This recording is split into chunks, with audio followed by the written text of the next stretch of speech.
A disturbing attack on an Uber driver and an arrest tonight in that case, only intensifying this conversation about crime in America. Take a look at this video. It shows a biker in Philly climbing off of his bike and then smashing into the back windshield of a woman's car. She exits the car and prompts him to pull a gun on her. All of this happened while her children were in the back seat. Nikki Bullock told CNN affiliate KYW, "I'm just grateful that my kids are okay. There's not a scratch on them." Here with me now is Solomon Jones. He's a radio host and author of 10 Lives, 10 Demands, Life and Death Stories, and a Black activist's blueprint for racial justice. Also with us, Charlie Dent, a former Republican congressman from Pennsylvania. Solomon, this story really caught my eye because for two reasons. One, this woman is an Uber driver, a working class person. A child was in the car. It's seemingly random, violent crime, a gun present, pointed directly at her face. When we talk about crime, it often gets politicized, but I think about women like that, people like that who are often the victims. Yeah. What is going on here? I think that people's behavior has changed. I think that when the pandemic hit, some of the social niceties kind of disappeared. We've always had problems with motorbikes and ATVs and that sort of thing in the city, but it's a minor nuisance. This kind of behavior is different. You haven't seen people jumping on people's cars, kicking out windshields, putting guns in their faces. I think there's just a difference in what people believe they can get away with, and they do it because they can. And in this case, thankfully, this guy was caught, but I just think it's a difference in people's mindset. Yeah, Charlie? Well, I have two kids who live in Philadelphia. One just moved down to Washington, but nevertheless, we've seen this firsthand. You know, my son, I saw his wheels stolen off his car several months ago. My daughter got assaulted downtown, just walking from the hospital back to her apartment. My niece lived in a neighborhood where there are carjackings going on randomly. We just saw this horrific incident on television. But I think part of it is, like Solomon said, it's the pandemic. But I also think in Philadelphia, too many of the local officials do not support local law enforcement, starting with the district attorney. And I think that's not a small part of this problem. We see other random acts. You mentioned the four-wheelers, and people would drive around with these four-wheelers in the center business district, making a racket. I walked up to two police officers, and I said, why don't we enforce this if we're not permitted to enforce? Well, Solomon, I think that's a little bit off. They're not permitted to chase them because it would be a danger to people who are in the neighborhood. Imagine a high-speed chase with an ATV, a motorbike, But when we look at what happened in Philly just a couple of weeks ago, the kind of almost flash mob style looting, robberies that were happening, the city is, like a lot of cities, frankly, is struggling to deal with this. A lot of it is perpetrated by teens, young people who are engaging in some cases, extremely violent crimes that might seem like property crimes on their surface, but can lead to serious injury or death. Sure. I think one of the things that happened with that particular instance is that you had a police officer who killed somebody in his car, who was sitting in his car with a knife, who couldn't speak English. His windows were rolled up, his doors were locked. The police officer shot him 6 times through the car window, lied about it, and then a judge dropped all the charges. So that started that whole incident. Well, although I will say the police did say that they do not think the robberies were related to this I don't think they were either, but I think that's what started it, right? So there was a protest, and then what happens with a lot of the gatherings, whether it's the ATVs, the motorbikes, whether it's looting, et cetera, a lot of that stuff is arranged on social media. And so you had someone on social media who they arrested because this person live streamed the whole thing. But what I found ironic was that the police officer who actually murdered somebody, they dropped all the charges, but this person who live streamed this looting, they threw the book at her. And so I think that there's a sense of injustice with people, but I also think that there are some opportunists that take advantage of that anger in those situations. Just a couple of days ago, Charlie, Congressman Henry Cuellar was a victim of a armed carjacking in Washington, D.C.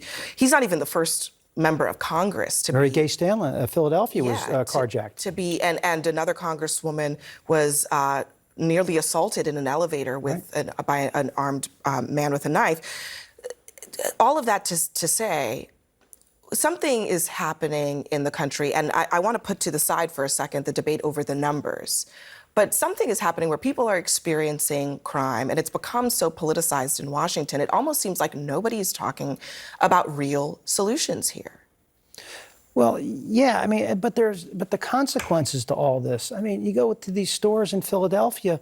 I mean, to go buy toothpaste, they have to unlock the case to give you toothpaste. I mean, their stores are closing. The Wawa popular stores are shutting down. I guess what I'm saying is, like, when you listen to Republicans, they say it's all about supporting law enforcement, but supporting law enforcement has nothing to do with whether people are stealing toothpaste from CVS.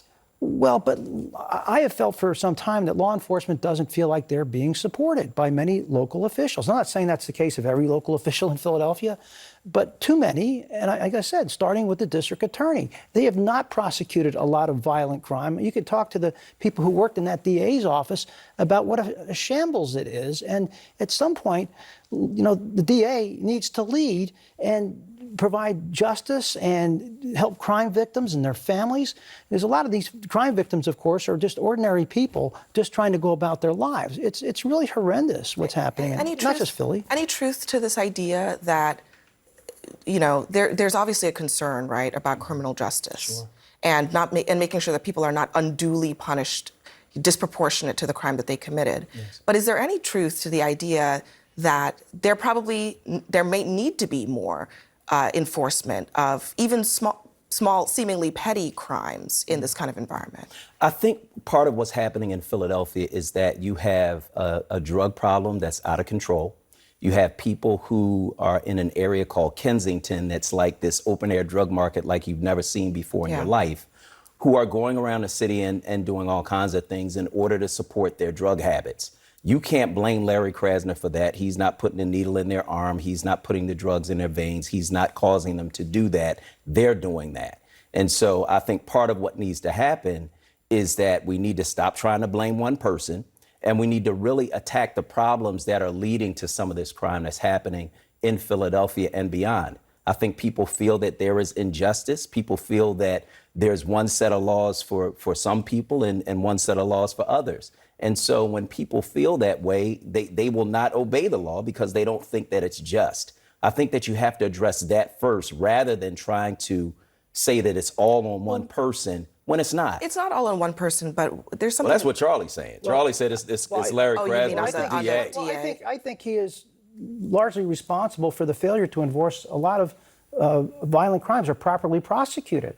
I mean, I just saw another guy who committed a crime who had killed somebody. He's out on the streets. I mean, this is very common, unfortunately, in Philadelphia today. It wasn't the case. I knew Lynn Abraham, who was a district attorney, Democrat, a very good district attorney, and other district attorneys who took their roles seriously as law enforcement officers and prosecuting violent, serious crime. Well, first you have to arrest the person before you can prosecute them. And so when you have the low clearance rates that we have in Philadelphia, you can't prosecute somebody that hasn't been arrested.